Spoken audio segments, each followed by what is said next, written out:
ଫେରି ଆସିଥିବାରୁ ଆମ ଢେଙ୍କାନାଳ ଜିଲ୍ଲା ତରଫରୁ ଭାଇଙ୍କୁ କିଛି ତ ରହିପାରିବୁନି ସାମାନ୍ୟ ଗୋଟେ କାମ ଚଳିକି ସମ୍ବର୍ଦ୍ଧନା କରୁଛୁ।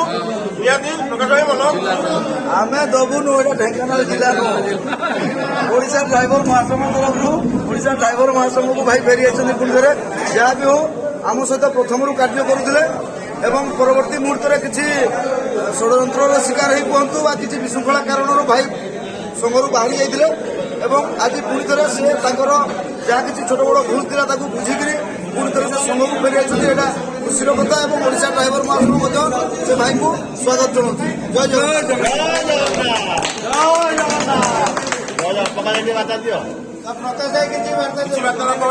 ଜଗନ୍ନାଥ।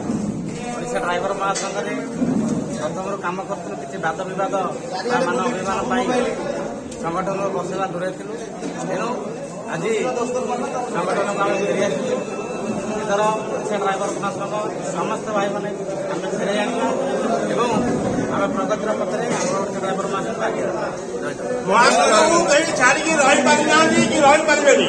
ଯୋଉ ଭାଇମାନେ ବି ଯାଇଛନ୍ତି କିଛି ଭୁଲ ବୁଝାମଣା ପାଇଁ ତାଙ୍କ ପାଇଁ ବି ଦ୍ୱାର ଖୋଲା ଅଛି। କିନ୍ତୁ ଯୋଉ ଭାଇମାନେ ବିଶୃଙ୍ଖଳା କରୁଛନ୍ତି ମହାସଂଘକୁ ଆଗରୁ ଦେଖାଉଛନ୍ତି ସେଇ ଭାଇମାନଙ୍କୁ ସ୍ଥାନ ନାହିଁ।